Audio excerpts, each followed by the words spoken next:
Hi, my name is Rochelle, and I'm a physician assistant student at York College, and this portfolio was created to showcase my progression throughout PA school from my didactic year through my clinical rotations. The purpose of this site is to highlight not only the work I've completed, but also how my clinical reasoning, communication, and confidence have developed over time. Portfolio is divided into two main sections, my didactic year and my clinical year. So for my didactic year is where I built the foundation of my clinical thinking through coursework and applied assignments. Starting off with the biomedical ethics course project, we explored medical assistance in dying for patients with mental disorders. The project itself focused on the legal, ethical, and clinical complexities of the topic and how healthcare providers, especially PAs, can navigate these situations. We have our biomedical ethics ethical argumentative essay, where we basically examine autonomy versus non-maleficence in gender-affirming surgery.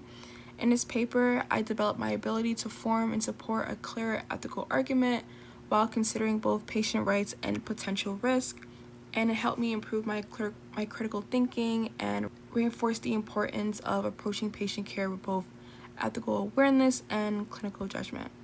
For our clinical correlations final reflection, it was basically one of my most impactful courses and my favorite class during didactic year. In this course, we were given patient cases and worked in groups to develop differential diagnoses and determine appropriate labs and imaging and create treatment plans. This class helped me transition from just memorizing information to actually applying it, and it trained my mind to connect symptoms to diagnoses in a more realistic way.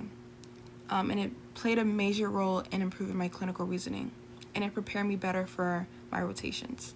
For the evidence-based medicine mini-cat, I learned how to properly research clinical questions using medical databases and evaluate evidence. And it's my first exposure to evidence-based medicine and helped me understand how to support clinical decisions with research rather than relying solely on memory.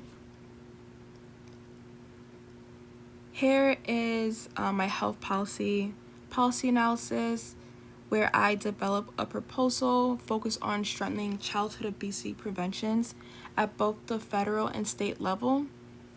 And this was addressed to a government official, which helped me understand how healthcare providers can advocate for patients beyond the clinical setting. Next, we have our HPDP case study. I was given a patient scenario and develop a plan to improve their diet and physical activity, and it helped me understand how to create realistic patient-centered lifestyle interventions and reinforce the importance of prevention in healthcare. Next, we have our patient-centered interview video, where I practice conducting interviews using open-ended questions and effective communication techniques, and it helped me develop stronger interpersonal skills and taught me how to create a space where patients felt heard and understood. Next, we have our public health, developing an intervention, and my group focused on reducing HIV rates in men who have sex with other men under 40 in DC by increasing access to PrEP and patient education. We created evidence tables and developed an understanding on how to conduct research. And this project strengthened my ability to analyze data and to collaborate in a team and apply research to real-world public health issues. And last was physical diagnosis 1 and 2 reflection. Here I developed my history taking and physical exam skills through real patient encounters. In the beginning, I struggled with confidence and often overthought exam techniques.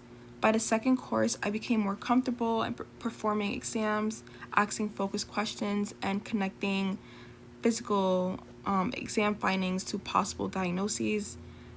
This progression helped improve both my clinical reasoning and confidence when interacting with patients. And overall, my didactic year provided the foundation for my clinical training by strengthening my ability to think critically, communicate effectively, and approach patient care with both clinical and ethical awareness. Now, moving into my clinical year, this is where I was able to reapply everything I learned in the classroom to real patient care across my first 3 rotations. And for all my rotations, I completed history and physicals, which helped strengthen my ability to gather patient information, develop differential diagnoses, and organize my assessment and plan in a clear and organized way. We also did farm cards that related to each rotation and the medication related to basically that patient setting. So for ambulatory care, I did my H&Ps on acute cellulitis, epididymitis, and acute glaucoma. And I had my farm cards also relate to those diagnoses. For my journal article, all of them, they should relate to the cases that we presented. And for this one, I did it on cellulitis, and it focused on how to recognize it, what are some red flags, and how to treat it. For the Typhon summaries, basically a summary for each rotation that showed the chief complaints that were coming in for that site, and also it is reflected the high volume of patients. And for this one, a lot of patients came in for upper respiratory infections, which helped me build pattern recognition and efficiency in evaluating common conditions. For my site evaluation reflection, it honestly helped me improve my ability to present cases clearly, communicate my clinical reasoning. And I learned that I can refine my presentations by limiting non-pertinent information.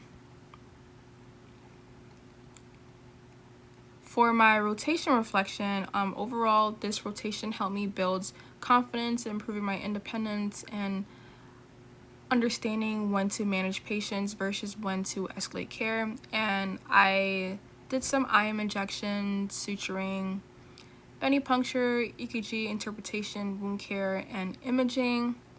And overall, I really like this rotation a lot. Next, we have our pediatric rotation, where we also did the H&Ps. I did it for appendicitis and abnormal uterine bleeding, which is what I based my journal article on. Also, again, another Typhon summary of the patients that I saw within that rotation. And for my site evaluation reflection, I basically again learned how to present the cases that I've seen. It helps strengthen my ability to connect patient symptoms, exam findings, and diagnostic results while continuing to develop confidence in presenting patients in a clear and organized way. And overall, for my rotation reflection, this rotation really helped me improve my adaptability with working with a different set of teams, communication, and ability to stay focused in a new clinical environment. I struggled with this rotation a little bit, but I ended up really liking it. And for some of the procedures, I did some chest x-ray interpretations, EKG interpretations, some cultures, and for the NICU department, I also assisted in a C-section. Next, for EMED, I did a H&P on peritonsillar abscess and a patient who had pneumonia and an NSTEMI. I did my journal article also on how to treat pneumonia with antibiotics for community-acquired pneumonia in adults. And again, my Typhon summary showed basically the chief complaints for that patient population. A lot of chest pain, a lot of abdominal pain came in for emergency medicine. And overall, for my site evaluation reflection, this site eval was the one that really strengthened my my ability to present a case in a well way. I became more confident and less reliant on my notes and better able to clearly communicate my clinical reasoning. And overall, this rotation was bittersweet for me. It was one that I truly enjoyed being there, and it felt like my dreams of wanting to work in emergency medicine was somewhat coming true. and it showed me the importance of like continuously learning, and it challenged me a lot of times. And some of my procedure logs were IM injections, imaging, wound care. I also did a Florentine stain. Now moving on for my PICO. My PICO, I developed clinical questions based on real patient encounters and use current research to guide decision making. And the PICO that stood out to me was good number 4, in adults with uncomplicated peritonsillar abscess. Do you do medical treatment or do you do surgical drainage with the medical treatment? And this was meaningful because I encountered a patient like this on my rotation, and there was a difference in management approach where the emergency team considered drainage while the ENT team recommended medical management instead, since the patient was stable. And the experience helped me better understand how evidence-based medicine directly impacts patient care, and it just strengthened my ability to use the information I'm gathering and apply it. And overall, this portfolio reflects both my academic and clinical growth throughout PA school, and it highlights not only the work I've completed, but how I've developed as a future clinician.